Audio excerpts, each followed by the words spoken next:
Have you ever stopped to wonder what money really is?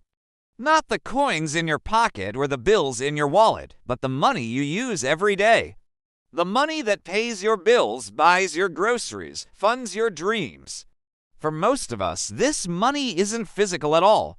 It's just data, a series of ones and zeros flickering across a screen, a number in a digital ledger. Think about it. When you get paid, does a truck of gold show up at your door? No, a number in your bank account simply increases. When you tap your card to buy a coffee, you're not handing over anything tangible. You're just sending a digital signal, a request to decrease your number and increase someone else's. It's an intricate dance of data, a global system built on collective trust.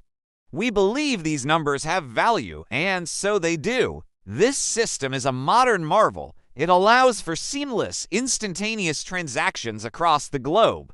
It fuels economies, builds empires, and connects billions of people in a vast network of exchange. We can invest, save, and spend with a speed and convenience our ancestors could never have imagined. We've built our entire world on this digital promise, this shared agreement that these fleeting numbers represent something real. But what happens when we pull back the curtain? When we look beyond the convenience and the efficiency? We see towering glass buildings, servers humming in cooled rooms, and endless lines of code. This is the physical manifestation of our modern wealth. It's not gold in a vault, it's information stored on a hard drive.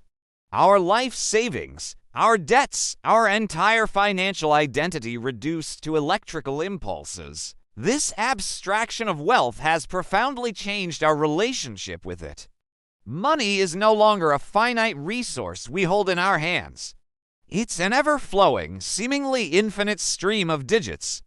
This can create a dangerous psychological distance. When you're just tapping a card or clicking a button, it's easy to lose track of the real value being exchanged. That $1,000 phone or that $5,000 vacation doesn't feel the same as handing over a thick stack of cash. The friction is gone, and with it, a degree of mindfulness. This frictionless spending is the engine of modern consumerism. We are constantly bombarded with messages telling us that happiness is just one purchase away. The new car, the designer clothes, the latest gadget. We're encouraged to chase a lifestyle that is perpetually just out of reach, financed by numbers we don't truly feel. We accumulate things, hoping they will fill a void, but they rarely do. We scroll through social media, a curated highlight reel of other people's consumption. We see the exotic trips, the lavish meals, the perfect homes. And we feel a pressure to keep up, to project our own image of success. So we tap, we click, we buy. We participate in a cycle of desire and acquisition, often funded by digital credit, a promise to pay with future numbers we haven't even earned yet. The result is a culture of perpetual dissatisfaction. The joy of a new purchase is fleeting, quickly replaced by the desire for the next new thing. We've built lives around accumulating possessions, only to find ourselves feeling empty amidst our clutter. We have more stuff than any generation in history, yet rates of anxiety and depression continue to climb. We've mistaken the symbols of wealth for the substance of a good life. This pursuit of digital status leaves a trail of real-world consequences. The endless manufacturing of consumer goods depletes our planet's resources and pollutes our environment.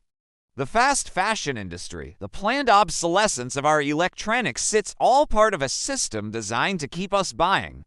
We are trading the health of our planet for a momentary hit of dopamine from a new purchase.